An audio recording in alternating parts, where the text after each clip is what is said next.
Hello everyone, हमने इस video से प्रीवियस वीडियो में चैप्टर नंबर 2 स्टार्ट किया था of real and complex analysis, जिसका नाम है बीटा एंड गामा फंक्शंस। तो हमने देखा था कि बीटा फंक्शन क्या होता है और उसकी हमने एक प्रॉपर्टी भी देखी थी जिसका नाम था सिमेट्री ऑफ बीटा फंक्शन।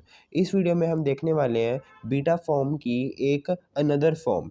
ठीक है, एक तो फॉर्म आपने पिछली वीडियो में पढ़ी थी जो है integration 0 to 1 x raise to power m minus one into one minus x raise to power n minus one d x. ये आपका क्या होता है, बीटा फंक्शन होता है।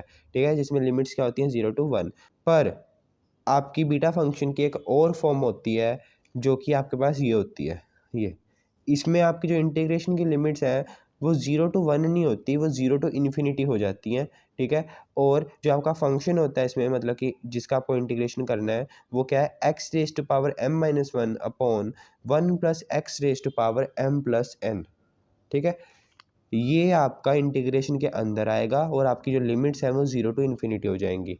कुछ नहीं है, देखिए आप इसको ऐसे भी रिलेट कर सकते हो, यहाँ x raise to power m minus one as it is रहेगा। ठीक है, और यहाँ वन माइनस एक्स है ना, तो ये नीचे जाके वन प्लस एक्स हो जाएगा और उसकी पावर क्या हो जाएगी, m प्लस एन। यहाँ n माइनस वन थी, वन माइनस एक्स की पावर, जब ये नीचे गया और ये वन प्लस एक्स बन गया तो इसकी पावर m प्लस एन हो गई है बस। ठीक है, और लिमिट्स याद रखनी है कि ये 0 to इन्फिनिटी है यहाँ, जब आप ये वाली फॉर्म यूज़ करोगे बीटा फंक्शन की, और जब आप ये वाली फॉर्म यूज़ करते हो बीटा फंक्शन की, तब आपकी जो लिमिट्स है इंटीग्रेशन की वो 0 to 1 है। ठीक है, तो जो ये वाली चीज़ है जिसको हम बीटा m कोमा n से डिनोट करते हैं, इसको हम कैसे डिनोट करते हैं, बी m कोमा n से तो करते हैं।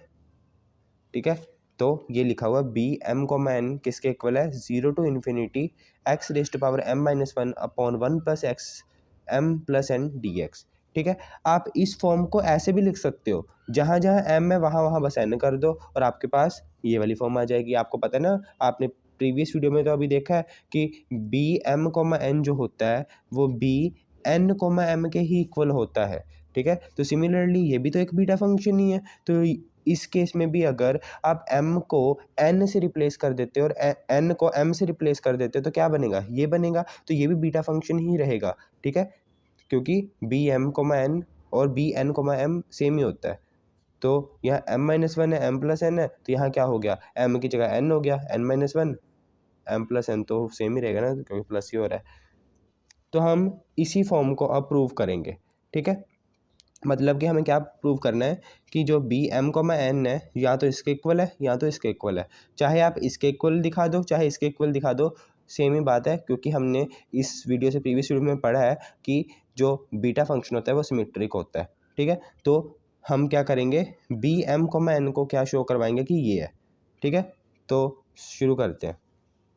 मैं फिर भी एक बार यहाँ लिख देता हूँ, हमें क्या शो करवाना है, बी एम कोमा एन किसके इक्वल है, integration 0 to infinity x raise to power m minus one upon one plus x raise to power m plus n d x. ठीक है, b को m को n को मैं क्या लिख सकता हूँ, 0 to 1 x m minus one one minus x raise to power n minus one d x. यही हमने प्रीवियस वीडियो में बीटा फंक्शन की फॉर्म पढ़ी है और इसको हमें किसके इक्वल प्रूव करवाना है, 0 to infinity x raise to power m minus one upon one plus x raise to power m plus n d x. ठीक है, मतलब कि हमें ये चीज़ को प्रूव करना है।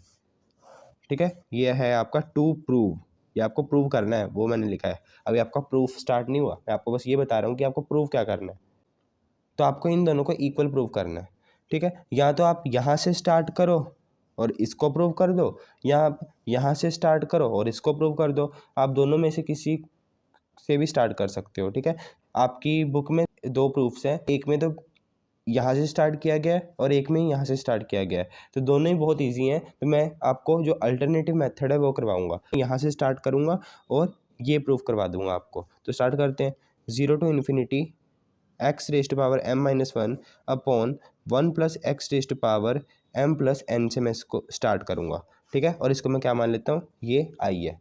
जो आपका ये चैप्टर है ना, इसमें आप अगर आगे क्वेश्चंस भी करोगे, एग्जांपल्स भी करोगे, उसमें ना आपको एक दिक्कत आएगी। वो दिक्कत क्या है कि आपको ना सब्स्टिट्यूशन याद रखनी पड़ेगी। आपको सब्स्टिट्यूट क्या करना है, ठीक है, किसको आपको क्या सब्स्टिट्यूट करना है। वैसे तो कई क्वेश्चन में पता चल जाता है, पर कई कई क्वेश्चन ऐसे होते हैं जिनमें आपको पता नहीं चलता। ठीक है ना, तो बस वही दिक्कत आएगी, बाकी तो ये जो चैप्टर है बहुत आसान है। तो देखिए हम यहाँ भी सब्स्टिट्यूशन ही करेंगे। कैसे करेंगे? देखिए यहाँ ना आप क्या करोगे, x1 प्लस एक्स है ना, उसको आपको z पुट करना है, ये आपको याद रखना पड़ेगा, ठीक है। यहाँ जो x अपॉन 1 प्लस एक्स है, ठीक है, जिन दोनों की पावर यहाँ 1 है, x की पावर भी 1, 1 प्लस एक्स की पावर भी 1 है, इसको हमें क्या पुट करना है, z पुट करना है। तो अगर आप x वाली टर्म्स को मतलब कि x अपॉन 1 प्लस एक्स को z पुट करोगे तो आपका जो ये इंटीग्रेशन है ये z में आ जाएगा, है ना। मतलब कि इस पूरे इंटीग्रेशन को आपको z में कन्वर्ट करना पड़ेगा, क्योंकि अभी तो ये इंटीग्रेट हो रहा है विद रिस्पेक्ट टू x, पर आपको इसको z के रिस्पेक्ट में फिर इसको इंटीग्रेट करवाना होगा ना। तो एक काम करते हैं, हम dx की वैल्यू को भी फाइंड आउट करने की कोशिश करते हैं। तो उससे पहले हम क्या करेंगे, इसको मैं इक्वेशन नंबर 1 मान लेता हूँ और यहाँ से ना मैं x की वैल्यू निकालता हूँ। x की वैल्यू कैसे आएगी, z into 1 plus x, x is equals to z plus z x. X वाली टर्म्स को मैं इकट्ठा कर लूँ, x minus z x is equals to z आ गया। यहाँ से मैंने x को कॉमन लिया तो क्या आ जाएगा, 1 minus z is equal to z आ गया। तो x की वैल्यू क्या आ गई, z अपॉन 1 माइनस जेड आ गई। इसको मैं क्वेश्चन नंबर 2 मान लेता हूँ। अब हमें dx की वैल्यू फाइंड आउट करनी है। dx वैल्यू फाइंड आउट करने के लिए मुझे क्या करना पड़ेगा, दोनों तरफ मैं डिफ्रेंशिएट कर देता हूँ। तो x का डिफ्रेंशिएशन dx हो जाएगा इज इक्वल टू, यहाँ हम z को डिफ्रेंशिएट करेंगे तो यहाँ रूल लगा सकते हैं। तो कैसे लगाएंगे, इसकी डिफ्रेंशिएशन, ठीक है, तो ये क्या आ जाएगी 1 और नीचे वाला एज इट इज़, माइनस नीचे वाले की डिफ्रेंशिएशन, 1 माइनस z की डिफ्रेंशिएशन क्या होती है, 1 नहीं हो जाएगी, ठीक है, और 1 की डिफ्रेंशिएशन 0 आएगा, और ऊपर वाला एज इट इज़ अपॉन में 1 माइनस जेड का होल स्क्वायर। ये तो हमने इस टर्म की डिफ्रेंशिएशन कर दी, ठीक है, पर हमें z की फिर से डिफ्रेंशिएशन यहाँ करनी होगी, तो यहाँ साथ में dz आ गया, ठीक है। अब इसको थोड़ा सा सॉल्व कर दें तो dx इक्वल आ जाएगा, देखिए 1 माइनस जेड, ठीक है, plus z upon 1 minus z का स्क्वायर dz, dz से z कट गया, आपके पास क्या आ गया, dz अपॉन 1 माइनस जेड का स्क्वायर आ गया। ये आपकी dx की वैल्यू आ गई। इसको मैं थर्ड इक्वेशन मान लेता हूँ। सब कुछ आपने क्या कर दिया, x को z में कन्वर्ट कर दिया है, ठीक है। अब अभी आपने पुट नहीं की वैल्यू, पर आपने एक हिसाब से तो कर दिया ना z में कन्वर्ट। तो उसके कारण क्या होगा, जो ये लिमिट्स है ना ये भी चेंज हो जाएंगी, ठीक है। 0 टू इन्फिनिटी है तो अब ये लिमिट्स कुछ और बन जाएंगी। वो कैसे, देखिए जब यहाँ x था, ठीक है, तब आपकी लिमिट्स क्या थी, 0 टू इन्फिनिटी। तो पर जब यहाँ z आ जाएगा तब आपकी लिमिट्स क्या बन जाएंगी, वो देख लेते हैं हम। तो देखिए जब x 0 है, तो z क्या आएगा, हमारे पास फर्स्ट इक्वेशन से z की वैल्यू क्या है, x अपॉन 1 प्लस एक्स है ना, z की वैल्यू क्या है, x अपॉन 1 प्लस एक्स। जब x 0 है यहाँ तो z की वैल्यू क्या आएगी, 0 अपॉन 1 प्लस 0, 0 ही आ जाएगी। तो मतलब कि तब z भी आपके पास 0 होगा। अपर लिमिट क्या है, इन्फिनिटी, मतलब कि जब x इन्फिनिटी है तब z की वैल्यू क्या होगी, जब x इन्फिनिटी है तो इन्फिनिटी अपॉन 1 प्लस इन्फिनिटी आ जाएगा, ठीक है। तो ये एक अनडिफाइंड फॉर्म बन जाएगी, मतलब कि इन्फिनिटी बाय इन्फिनिटी की फॉर्म बन जाएगी, ठीक है। तो इसके लिए हम क्या किसका यूज़ करेंगे, लिमिट्स का यूज़ करेंगे। तो लिमिट्स का यूज़ करते हैं, तो हम क्या लिखेंगे, limit x tends to 0, sorry x tends to infinity, और किस में चेंज करना है, z में। तो हमने यहाँ लिख दिया z, ठीक है। इसको थोड़ा सा सॉल्व करते हैं। Limit x tends to infinity, z की वैल्यू हमारे पास है क्या, x अपॉन 1 प्लस एक्स है, ठीक है। एक काम करता हूँ, इस x को मैं नीचे ले जाता हूँ। Limit x tends to infinity, यहाँ ऊपर 1 बचेगा और x आपको पता है रेसिप्रोकल होकर नीचे जा सकता है, तो 1 अपॉन एक्स और पूरे के नीचे x आ गया, ठीक है, is equal to limit x tends to infinity 1 upon x. अब मैं इसके नीचे भी ले जाता हूँ, इसके नीचे भी ले जाता हूँ, तो 1 अपॉन एक्स प्लस 1 आ गया। तो limit x tends to infinity 1 upon 1 upon x plus 1। मैं क्या करूँगा, यहाँ लिमिट को पुट कर दूंगा, ठीक है, इन्फिनिटी पुट करूँगा x की जगह, तो आपके पास क्या आ जाएगा, 1 अपॉन इन्फिनिटी क्या हो गया, 0 हो गया, ठीक है। तो 1 अपॉन 0 प्लस 1 क्या आ जाएगा, 1 नहीं आ जाएगा, तो ये आ गया। मतलब कि जब आपकी x इन्फिनिटी को जा रहा है तब आपकी जो z की वैल्यू है वो कहाँ जा रही है, 1 की तरफ, ठीक है। तो आपकी लिमिट्स भी हमने चेंज कर दी जब आपने इस पूरी इंटीग्रेशन को z में कर दिया है। तो अब मैं क्या करता हूँ, इसको मैं नेक्स्ट पेज पे लिखता हूँ। तो मेरे पास ये चीज़ आ चुकी है, ठीक है, i is equal to integration 0 to infinity. अब मुझे क्या करना है, पहला काम क्या है, जहाँ जहाँ x अपॉन 1 प्लस एक्स है वहाँ वहाँ मुझे z पुट करना है, ठीक है। तो वही कर देते हैं पहले। तो यहाँ में x अपॉन 1/x बनाना भी तो पड़ेगा ना। यहाँ x अपॉन 1/x तो है ही नहीं, यहाँ तो x की power m-1 upon 1 plus x की पावर m प्लस n है। तो मुझे यहाँ x अपॉन 1 प्लस x बनाना है, या आप कुछ ऐसा बना दो कि x अपॉन 1 प्लस x की पावर कुछ आ जाए, ठीक है। x अपॉन 1 प्लस x की पावर कुछ आ जाए तो इसकी जगह मैं z पुट कर दूंगा, है ना, तो z की पावर कुछ हो जाएगी। तो ऐसा कुछ बना देते हैं। तो इसके लिए मैं क्या करता हूँ, यहाँ क्या है, x की पावर m-1 है, तो x की पावर m-1 को तो मैं एज इट इज़ रहने देता हूँ। नीचे अगर मैं क्या करूँ, इस m प्लस n में से m-1 को माइनस कर दो, ठीक है। m प्लस n में से मैं क्या कर देता हूँ, m-1 को माइनस कर देता हूँ। इस पावर में से m-1 को माइनस किया, नीचे अगर मैं 1 plus x plus n minus m-1 करता हूँ, मैंने यहाँ m-1 माइनस किया है तो यहाँ मुझे m-1 को एक बारी प्लस भी करना पड़ेगा ताकि ये कट के दोबारा यही चीज़ बन जाए, ठीक है। तो मैंने m-1 को एक बारी माइनस भी कर दिया, एक बारी प्लस भी कर दिया, ठीक है। और dx अब मैं क्या करूँगा, इसको मैं इस ऐसे लिख सकता हूँ, 0 टू इन्फिनिटी x⁻m - 1 अपॉन में 1 प्लस एक्स की पावर m-1, ठीक है, और इंटू में 1 प्लस एक्स की power m plus n minus m-1 dx। ऐसे लिख दिया मैंने इसको।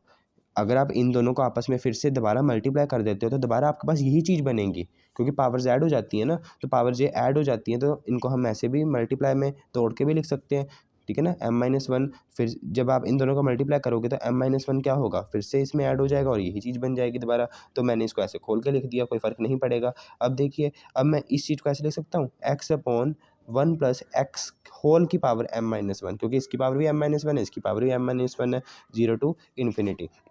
यहाँ देखिए 1/1 प्लस एक्स, इस पावर को सॉल्व करते हैं तो जब ये माइनस अंदर मल्टीप्लाई होगा तो इस m के आगे माइनस आ जाएगा, ठीक है, और ये प्लस हो जाएगा, ये m से m कट गया, ठीक है, तो बचा क्या, n प्लस 1 बचा, dx एज इट इज़। अब यहाँ हम क्या कर सकते हैं, सब्सटीट्यूशन कर सकते हैं। सब्सटीट्यूशन करने का क्या मतलब है, यहाँ x अपॉन 1 प्लस एक्स की जगह मैं क्या पुट कर दूंगा, z पुट कर दूंगा। इक्वेशन नंबर 1 देखिए अपनी, यही ना इक्वेशन नंबर 1, इसमें हमने इसको सब्स्टिट्यूट किया है z, तो यहाँ मैं यही z पुट करूँगा, तो z की पावर m-1 होगी, 1 अपॉन 1 प्लस एक्स की पावर n प्लस 1, और dx की जगह मैं क्या करता हूँ, जो हमने dx की वैल्यू फाइंड आउट करी है इक्वेशन नंबर 3 से, वो हम यहाँ पुट करेंगे। तो इक्वेशन नंबर 3 से हमने वैल्यू क्या फाइंड आउट किया है, dx is equal to dz upon 1 minus z का स्क्वायर, ये आपकी इक्वेशन नंबर 3 है। तो मैं dx की जगह क्या पुट कर दूंगा, dz अपॉन 1 माइनस जेड का होल स्क्वायर।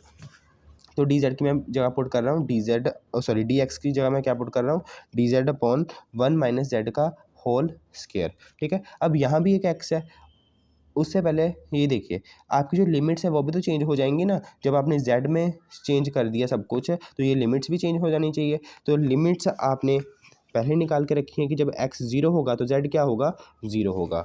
तो देखिए जब x यहाँ 0 था तो z भी यहाँ 0 ही पड़ा हुआ है, तो यहाँ 0 ही है पहले का ही। अब जब x आपका इन्फिनिटी है तब हमने क्या निकाल लिया है, वैल्यू z की, वो निकाली है 1। तो जब x इन्फिनिटी तो z क्या है, 1 है। तो यहाँ हम इन्फिनिटी जगह क्या पुट करेंगे, 1 पुट करेंगे, तो लिमिट्स भी चेंज होगी। अब यहाँ आपको एक x दिख रहा है, इस x को भी हमें चेंज करना है, तो इसके लिए हम क्या कर देते हैं, 0 to 1 z m-1, x की जगह हमने x की वैल्यू पुट कर देते हैं। हमने x की वैल्यू भी तो निकाल रखी है ना इक्वेशन नंबर 2 से, ये देखिए x की value z upon 1 minus Z, ये भी हमने निकाली है। ये सभी वैल्यूज इसी के लिए निकालनी है हमें, कि अगर हमारे पास कोई x की टर्म यहाँ बचती है, या dx की कोई टर्म यहाँ है, ठीक है, तो उसकी जगह हम पुट कर सकें। तो 1/1 प्लस एक्स की जगह मैं यहाँ क्या पुट कर दूंगा, z upon 1 minus Z put कर दूंगा। और इसको मैं ऐसे भी लिख सकता हूँ, पूरे की पावर n+1, क्योंकि 1 की पावर कुछ भी हो 1 नहीं होता है, तो इसकी पावर मैं n+1 की फॉर्म में भी तो लिख सकता हूँ, तो वही लिख दिया मैंने, dz अपॉन 1 माइनस जेड का स्क्वायर, ठीक है। इसको थोड़ा सा सॉल्व करते हैं, i is equal to 0 to 1 z m-1, यहाँ मैं एलसीएम लूँगा तो क्या आ जाएगा, 1 upon 1 minus z plus z upon 1 minus z की power n+1 dz upon 1 minus z की का square. i is equal to 0 to 1 z m-1, ये रेसिप्रोकल के ऊपर चला जाएगा, तो 1 माइनस जेड ऊपर चला गया, यहाँ से z कट गया, ठीक है, और नीचे क्या बचा, कल 1 नहीं बचा, तो मतलब कि 1 माइनस जेड की पावर n+1 आ गई, dz अपॉन 1 माइनस जेड का स्क्वायर। नेक्स्ट स्टेप में बस हम क्या करेंगे, यहाँ 1 माइनस जेड का स्क्वायर है ना, और ये भी 1 माइनस जेड की पावर कुछ है, तो इस 1 माइनस जेड को जब मैं ऊपर लेकर जाऊँगा तो ये 1 माइनस जेड की पावर -2 हो जाएगा, और दो बेस सेम है तो पावर क्या हो जाएंगी, ऐड हो जाएंगी। तो नेक्स्ट स्टेप में मैं क्या कर रहा हूँ, सीधा ही जेड की पावर m-1, 1 माइनस जेड की पावर n+1 तो है ही है, ये जब ऊपर जाएगा तो 2 की जगह -2 हो जाएगा, और -2 को इस पावर में ऐड करेंगे तो ऐसे आ जाएगा -2, ठीक है। और d z as it is, i is equal to 0 to 1 z m-1। अब इसको सॉल्व करो तो ये आ जाएगा 1 minus Z n-1 D Z, ठीक है। 1 - 2 क्या होता है, -1 होता है, डी जेड आ गया। बस आपका काम खत्म हो गया। अब आप देख सकते हो कि ये आपकी एक बीटा फंक्शन की तो फॉर्म है ना। यहाँ आपके पास एक वेरिएबल है, उसकी पावर क्या है, m-1 है। 1 माइनस जेड की पावर n-1 है, ठीक है। मतलब कि 1 माइनस वही जो वेरिएबल है, 1 माइनस वो वाला वेरिएबल की पावर n-1 है, और डी जेड है, मतलब कि डी वेरिएबल, मतलब कि जिसके रिस्पेक्ट में हम इंटीग्रेट कर रहे हैं जिस वेरिएबल के, वही यहाँ है डी जेड, ठीक है। और लिमिट्स भी क्या है, 0 to 1 नहीं है। ये आपकी बीटा फंक्शन की फॉर्म ही तो होती है, ये वाली फॉर्म, यही वही फॉर्म बन रही है ना, बस एक्स की जगह वहाँ जेड है और कुछ नहीं है। तो इसको हम क्या लिख देते हैं, पी एम कोमा एन लिख देते हैं, है ना, क्योंकि m-1 है, n-1 पावर है, तो यहाँ क्या आ जाएगी, पावर जो आपकी x की है उसमें एक ऐड करो तो m बन जाएगा, और 1 माइनस एक्स की पावर में कुछ ऐड करो तो एक n बन जाएगा, तो ये m और m n हमने यहाँ लिख दिया, ठीक है। तो मैं इस पूरी चीज़ को क्या लिख सकता हूँ, बी एम कोमा एन लिख सकता हूँ, ठीक है। और यही तो हमें प्रूव करना था। मैंने क्या कहा था कि हम यहाँ से शुरू करेंगे, शुरू भी हमने यहीं से करा, देखिए यहाँ से शुरू करा, ठीक है, इसी फॉर्म से, दूसरी वाली फॉर्म से, और हमने प्रूव क्या कर दिया, ये वाली चीज़ प्रूव कर दी, जिसको हम बी एम कोमा एन लिख सकते हैं, ठीक है। क्या लिख सकते हैं, बी एम कोमा एन, मतलब कि हमने इसको बी कोमा एन के इक्वल प्रूव कर दिया है, ये देखिए, ठीक है। तो यही आपको प्रूव करना था, यही था आपका article, another form of beta function.